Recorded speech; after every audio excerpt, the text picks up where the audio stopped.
गणेश भगवान की जय हो। गणेश भगवान की जय हो। एक औरत थी, उनकी दो संतान थे, एक लड़का और एक लड़की। लड़की बड़ी थी, लड़का छोटे थे। लड़की तो बहुत बड़ी हो चुकी थी।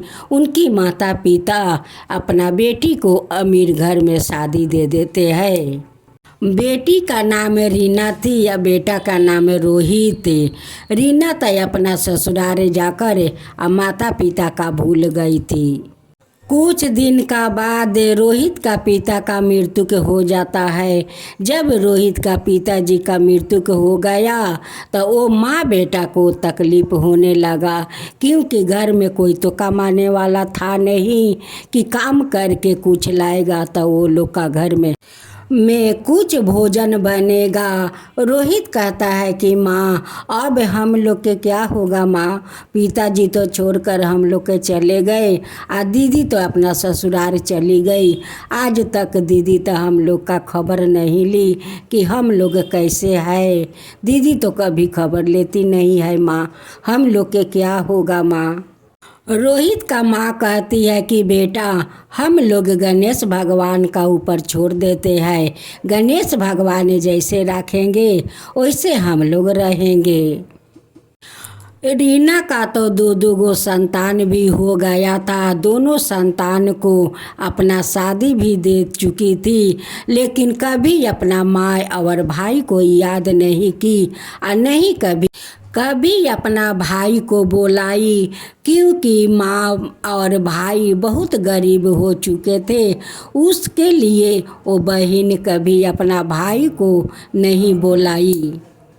रोहित का माँ घर में आदमी का काम करने लगी और काम करके अपना गुजारा करने लगी। जैसे तैसे तो वो लोग का गुजारा हो रहे थे। घर में तो नहीं कुछ खाने के लिए था और नहीं कपड़ा पहनने के लिए था। वो लोग तो चीरे फाटे कपड़ा पहन कर अपना गुजारा कर रहे थे। आदमी का रोहित के माँ आदमी का घर में बर्तन मांज कर अपना पेट और अपना बेटा का पेट भर रही थी। जिस घर में रोहित का माँ काम कर रही थी उस घर का मालकिन कभी टूटे हुए चावल देती तो कभी सूखे रोटी देती। वही लिया कर अपना माँ बेटा दोनों पेट भरते थे। एक दिन रोहित अपना माँ से कहता है कि माँ दीदी के घर मैं जाऊंगी। माँ कहती है कि बेटा दीदी का ससुराल तो बहुत दूर है, जाने के लिए तो गाड़ी से लोग जाता है, लेकिन मेरे पास तो पैसा नहीं है बेटा। रोहित कहता है कि माँ पैसा नहीं है तो क्या है, कोई बात नहीं है माँ, मैं चल कर दीदी का ससुराल जाऊंगा। माँ चल कर जाऊंगा, दीदी के घर जाएंगे तो दीदी तो अच्छा अच्छा खाना खिलाएगी और मुझे अच्छा अच्छा कपड़ा देगी। माँ अच्छा अच्छा कपड़ा देगी। माँ कहती है कि हाँ बेटा तुम्हारा एक ही तो दीदी है, वो तो क्यों नहीं अपना भाई को अच्छा खाना खिलाएगी और क्यों नहीं अच्छा कपड़ा देगी। दीदी तो तुमसे बहुत प्यार करती है, तुम्हें बहुत अच्छा अच्छा भोजन बना कर खिलाएगी, अच्छा कपड़ा देगी। तुम जो इतना दिन के बाद जाते हो बेटा तो दीदी तो तुम्हारा सम्मान तो करेगी। रोहित तो अपना दीदी का ससुराल तो चला गया। छत पर रीना का जेठानी खड़ी थी। वो देखती है कि देवरानी का भाई आ रहे हैं। जाकर कहती है कि देवरानी देखो तुम्हारा भाई आ गया है। रीना अपना जेठानी से कहती है कि दीदी मेरा भाई कैसा कपड़ा पहन कर आया है। जेठानी कहती है कि देवरानी तुम्हारा भाई तो फटे फूटे कपड़ा पहन कर आया है। जेठानी कहती है कि तू अपना भाई को अंदर नहीं बुलाओगी। देवरानी कहती है कि दीदी मैं कैसे जाऊं बाहर, सास ससुर तो बैठे हुए हैं, मैं कैसे जा सकती हूं। आप मेरा भाई के बोल दो कि पीछे के दरवाज़ा से वो घर के अंदर आए। जेठानी जाकर रोहित से कहती है कि रोहित, तुम्हारा दीदी तो पीछे का दरवाजा पर खड़ी है, वहीं पर तुम्हें बुला रही है। अब तो रोहित सुनकर बहुत खुश हो जाते हैं कि दीदी घर के अंदर ले जाएगी और अच्छे अच्छे खाना बनाकर खिलाएगी। उस लिए कहती है कि पीछे का दरवाजा से बुलाती है दीदी मेरी।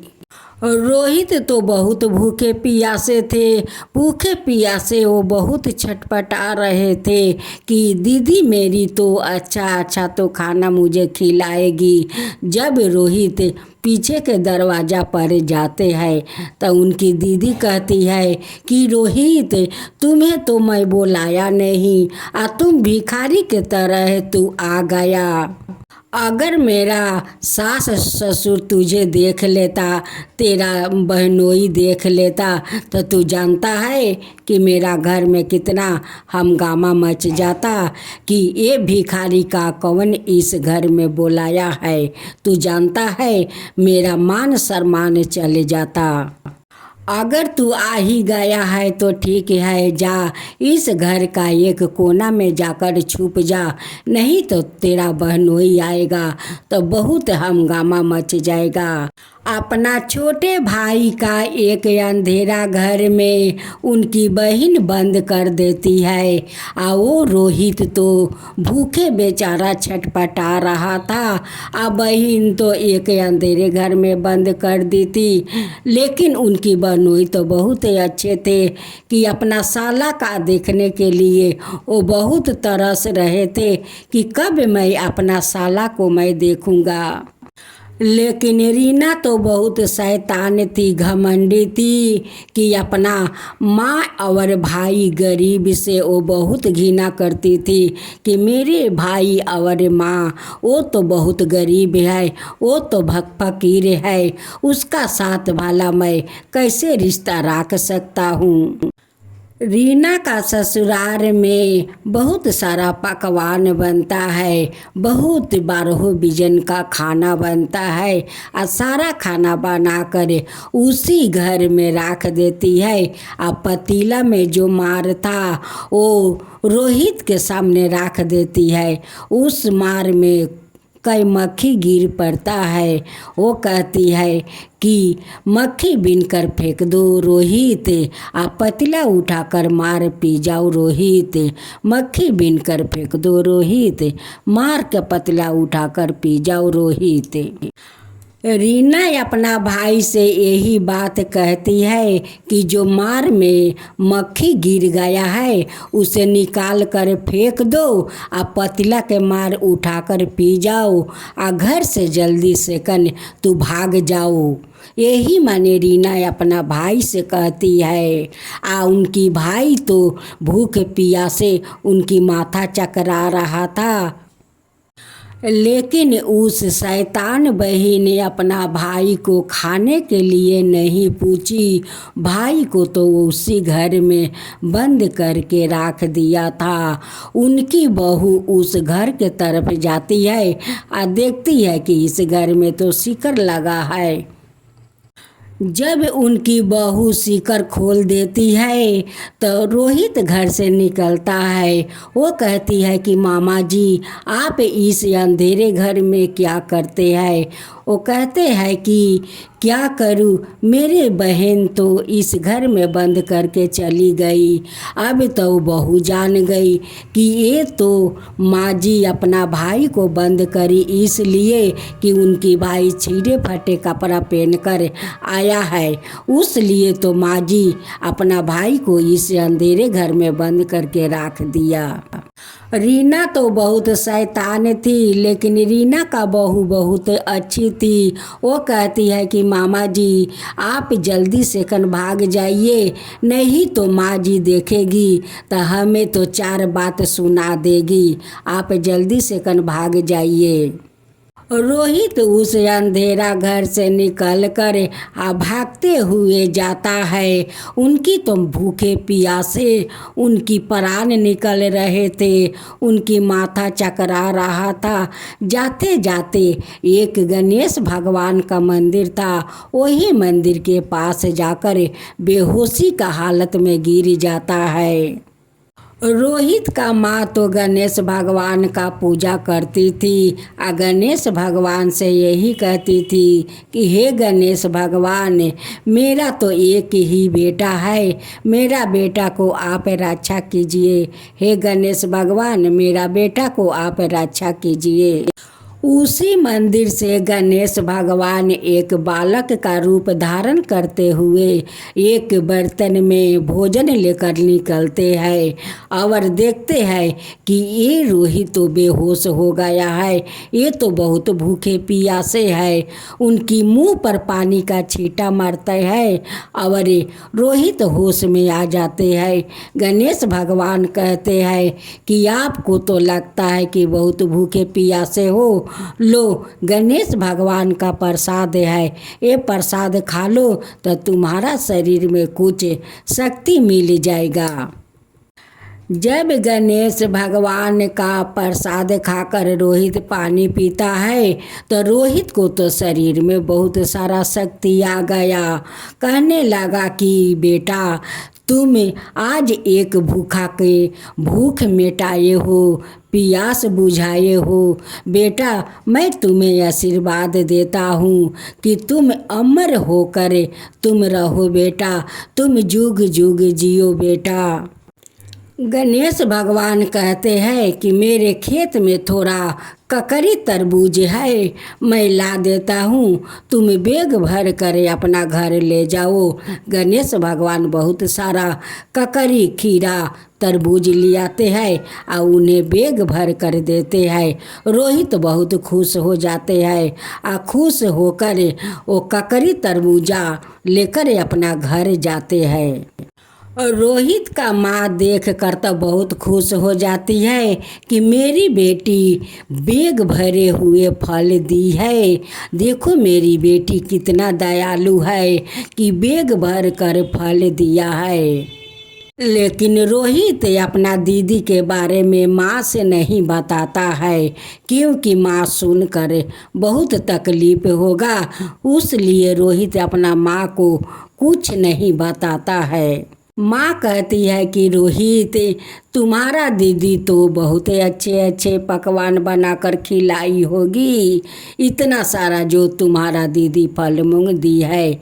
वो कहते हैं कि हाँ माँ, दीदी तो मुझे इतना सारा पकवान खिलाई, इतना सारा कि मेरा पेट में जगह नहीं रह गया। माँ, बहुत दीदी मुझे आदर सम्मान किया, बहुत आदर सम्मान किया, बहुत सारे 12 बीजन भोजन खिलाया माँ। रोहित अपना माँ से कहता है कि माँ, इस फल में से लेकर पहले तू गणेश भगवान को भोग लगा दो माँ, तब जाकर हम लोग फल खाएंगे। पहला भोग गणेश भगवान को लगा दो।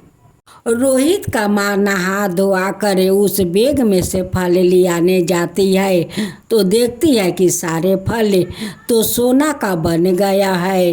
अब तो कहने लगी कि रोहित बेटा इधर आओ, देख चमत्कार हो गया, देख चमत्कार हो गया, ये तो सारे खीरा, ककड़ी, तरबूज सोना का बन गया है। रोहित, सोना का बन गया है। रोहित तो समझ गया कि वो तो कोई बालक नहीं था, वो तो गणेश भगवान थे कि मेरे मदद किया, मुझे प्रसाद खिलाया, पानी पिलाया, वो तो गणेश भगवान था, वो कोई दूसरा बालक नहीं था। रोहित तो समझ गया, फिर भी अपना माँ से नहीं बताता है। रोहित उसी सोना का खीरा ककड़ी बेच कर अब बहुत बड़ा एक महल बनाता है। महल के अंदर बहुत सारा धन भर लेता है। रोहित अपना माँ से कहता है कि माँ, हम लोग तो नया घर में प्रवेश करेंगे, तो इस पूजा में दीदी को बुला लाती हूँ। माँ कहती है कि बेटा ये तो अच्छी बात है, जाओ जाओ अपना दीदी को बुला कर लिया वो बेटा। रोहित एक राजकुमार का तरह पोशाक पहनते हैं और मारुति में बैठकर अपना दीदी का ससुराल जाते हैं। जब उनकी जेठानी छत से देखती है कि देख कर आ जाकर अपना देवरानी से कहती है कि देवरानी देवरानी तुम्हारा भाई आया है। वो कहती है कि मेरा भाई कैसा पोशाक। रीना अपना जेठानी से कहती है कि दीदी मेरे भाई फिर से आया है, तो कैसा पोशाक पहना है दीदी। उनकी दीदी कहती है कि देवरानी तुम्हारा भाई तो एक राजकुमार का तरह है, वो भी मारुति गाड़ी में आया है। अब तरीना सुनकर कहती है कि सामने का दरवाज़ा से दीदी मेरे भाई को बुलाइए। जेठानी कहती है कि सामने दरवाज़ा से क्यों, मैं पीछे का दरवाज़ा से बुला कर ले आती हूँ। रीना कहती है कि नहीं दीदी, मेरे भाई को सामने का दरवाज़ा से आप अंदर ले आइए। अब तो रीना अपना भाई का पोशाक देख कर उनकी आंख फटे के फटे रह गया। कहने लगी कि भाई तेरा पास इतना सारा धन कहाँ से आया कि इतना सुंदर पोशाक पहना है, तू इतना सुंदर गाड़ी में आया है। वो भाई कहते हैं कि दीदी सब तुम यही पर पूछ लोगी, चलो घर चलो, मेरा घर तो पूजा है। हम लोग नया घर एक छोटा सा बनाया है, उसी घर में हम लोग प्रवेश करेंगे, उस लिए आपको बुलाने आया हूँ दीदी।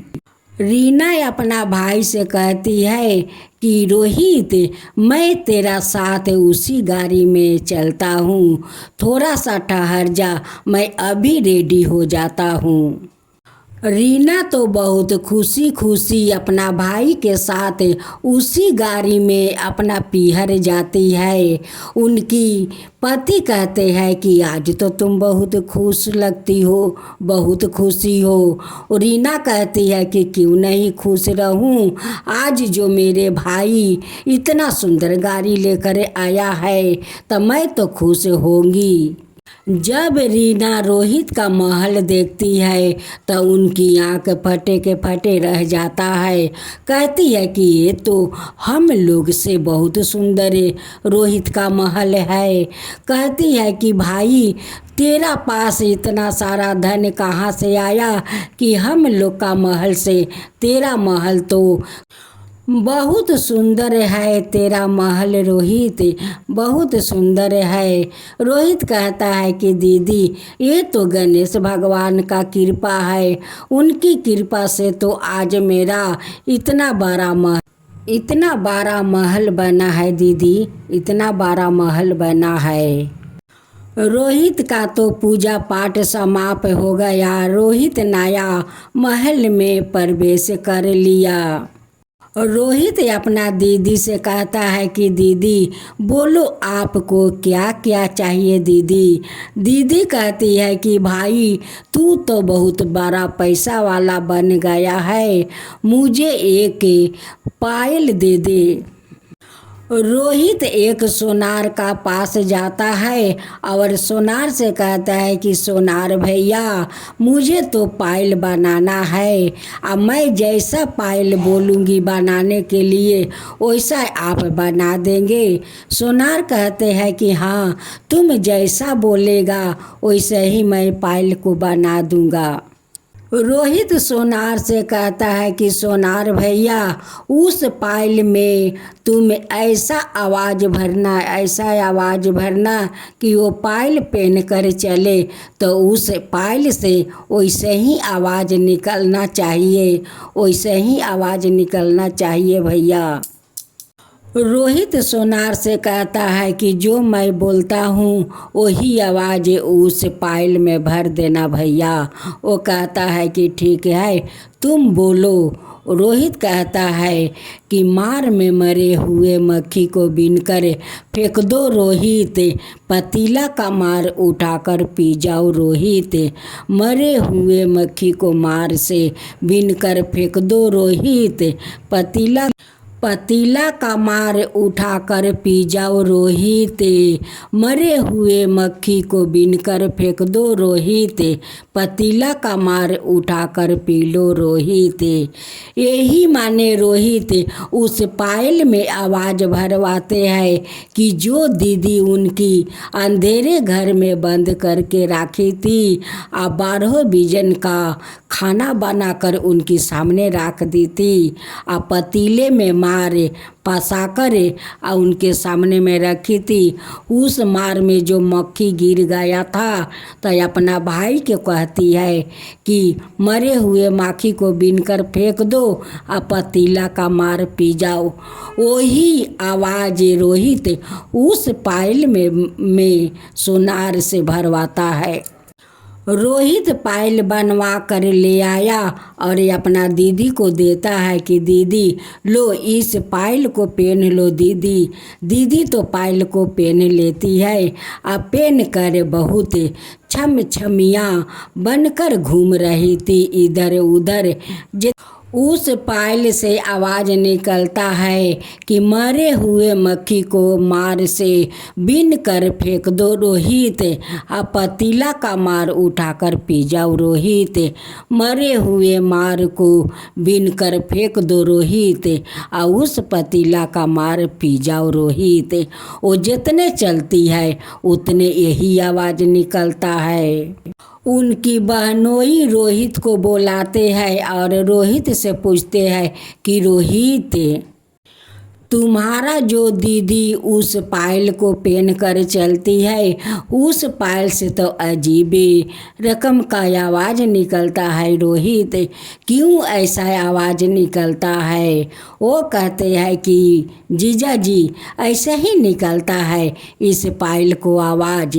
अब तो उनकी बहनोई कहने लगी कि नहीं रोहित, इस पायल का राज मुझे बताना होगा, तुम्हें बताना होगा रोहित, इस आवाज़ का राज तुम्हें बताना होगा। रोहित अपना जीजा जी से सारे बात बताता है। कहता है कि जीजा जी आपका घर मैं गया था, लेकिन छिरे फटे कपड़ा पहन कर गया था। हम लोग का तो बहुत तकलीफ़ था। हम तो भूखे प्यासे वहाँ पर गए थे कि मेरे दीदी तो वहाँ पर अच्छे अच्छे मुझे भोजन बनाकर खिलाएगी, कुछ कपड़ा अच्छा देगी। यही सोच कर जीजा जी मैं आपका घर तो गया था, लेकिन दीदी तो मुझे अंधेरा घर में बंद कर देती है और कहती है कि रोहित तू इस अंधेरे घर में छुप जा, नहीं तो मेरा सास ससुर देखेगा, तुम्हारा बहनोई देखेगा तो इस घर में हंगामा मच जाएगा। मैं भूखे प्यासे सारा दिन सारा रात रह गए, मेरा माथा चकरा रहा था, अंधेरा छा रहा था, लेकिन दीदी हमें पानी पीने के लिए नहीं पूछी, हमें तो अंधेरा घर में बंद कर दी। वो तो आपका बहू का मैं शुक्रिया मनाता हूँ कि वो आकर उस घर का दरवाज़ा खोल दी। और जब मैं निकला तो कहती है कि मामा जी आप इस घर में बंद क्यों हो? जीजा जी अगर आपका बहू दरवाज़ा नहीं खोलती तब मेरा उसी घर में प्राण निकल जाता जीजा जी, उसी घर में निकल जाता। आपका बहू कहती है कि मामा जी यहाँ से आप जल्दी भाग जाइए, नहीं तो अगर माँ जी देख लेगी कि मैं दरवाज़ा खोलकर आपको निकालता हूँ तो वो तो मुझे बारे बजा देगी, ना जाने कितना बात मुझे सुनाएगी मामा जी, बहुत बात सुनाएगी। आप भाग जाइए मामा जी। मैं तो वहाँ से भाग पड़ा जीजाजी। भागते भागते आकर एक मंदिर के सामने बेहोश होकर गिर गया। उसी समय एक बालक आया और एक बर्तन में प्रसाद ले आया और कहता है कि तुम्हें लगता है कि बहुत भूखे प्यासे हो, लो ये गणेश भगवान का प्रसाद है, तुम खा लो तो तुम्हारा कुछ शरीर में शक्ति मिल जाएगा। जब वो बालक मुझे प्रसाद दिया, प्रसाद खाकर मैं पानी पिया, तब मेरा शरीर में शक्ति आया जीजाजी। उसी बालक मुझे ककड़ी खीरा तरबूजा दिया कि ले जाओ अपना घर ले जाओ। उस तरबूजा ककड़ी खीरा लेकर मैं घरे आया और माँ को बोला कि माँ तुम इस फल से गणेश भगवान का भोग लगा दो, तब जाकर हम लोग फल खाएंगे। जब माँ नहा धोआकर उस बैग से फल निकालने जाती है तो देखती है कि सारा खीरा ककड़ी तरबूज सोना का बन गया है। वही सोना से आज जीजाजी इतना बड़ा मैं महल बनाया। देखिए आज इतना बड़ा महल हो गया, धन हो गया, सब कुछ गणेश भगवान का कृपा से मेरा भर गया जीजाजी। रोहित का मुंह से ये सारे बात सुनकर उनकी बहनोई रोहित का भर अकवारी पकड़ लेते हैं और पकड़ कर रोने लगते हैं कि मैं तो कितना दिन से कहता हूँ कि मुझे रोहित को देखने का बहुत मन करता है, बहुत दिन देखा हो गया। वही जे शादी किया और शादी में रोहित के देखा, आज तक मैं रोहित को नहीं देखा कि मेरा रोहित कितना बड़ा हो गया है, कैसा है, नहीं है, देखने का बहुत मन करता था। जब मेरा साला मेरा घर गया तो अंधेरा घर में बंद हो गया। वो भी उनकी बहन अंधेरा घर में बंद करके रख दी, लेकिन एक बार नहीं बोली कि मेरा भाई यहाँ पर आया था। एक ऐसी बहन है कि अपने भाई को अंधेरा घर में बंद करके रख देती है और उनके सामने पतीला में मार रख देती है और ये अपना भाई से कहती है कि मक्खी बीन कर फेंक दो और पतीला का मार पी लो। एक ऐसी बहन है, आज तक मैं ऐसा बहन कभी नहीं देखा। जो बहन अपना भाई को नहीं होती है वो क्या मेरी होगी, वो मेरा नहीं होगी, वो उनसे मेरा कोई रिश्ता नहीं रहेगा। उनकी तो संपत्ति पर घमंड है तो जाकर वो अपना ससुराल अपना संपत्ति लेकर रहे, लेकिन मैं नहीं जाऊंगी, मैं यहीं पर रहूँगा अपना सासू माँ के साथ, अपना साला का साथ मैं यहीं पर रहूँगा। रीना अपना पति को पैर पकड़ कर रोने लगी और कहने लगी कि हमें माफ़ कर दीजिए, हमें माफ़ कर दीजिए स्वामी, हमें माफ़ कर दीजिए। रोहित हमें माफ़ कर दो भाई, हमें माफ़ कर दो। तुम्हारा साथ मैं बहुत बुरा किया भाई, बहुत बुरा किया। तुम्हें तो मैं अंधेरा घर में बंद कर दिया भाई, अंधेरा घर में बंद कर दिया। तुम मुझे माफ़ कर दो भाई, तुम मुझे माफ़ कर दो। माँ तुम मुझे माफ़ कर दो माँ, तुम। ये बात सुनकर माँ का तो बुक फाट जाता है और कहती है कि रोहित तुम मुझसे नहीं बताया, क्यों नहीं बताया रे बेटा, क्यों नहीं बताया कि तेरे दीदी तेरे साथ ऐसा जुल्म किया। वो खाने का नहीं पूछी और उल्टा अंधेरा घर में बंद कर दी बेटा, अंधेरा घर में तुझे बंद कर दी। क्यों नहीं मुझे बताया बेटा, क्यों नहीं बताया। रोहित कहता है कि माँ जो हो गया सो हो गया, अब वो बात को मत ढूंढो माँ, मत ढूंढो।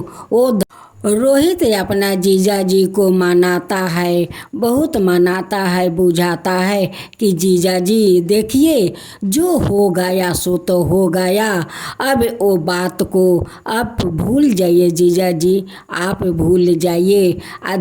आप मेरा दीदी के साथ मत छोड़िए जीजा जी, मत छोड़िए। जो बात हो गया उसे भूल जाइए जीजा जी, उसे भूल जाइए। दीदी के साथ मत छोड़िए जीजा जी। देखिए जीजा जी, अब तो गणेश भगवान ने हम लोग का महल से लेकर धन तक भर दिया है कि कभी धन शेष नहीं होगा जीजा जी, कभी शेष नहीं होगा।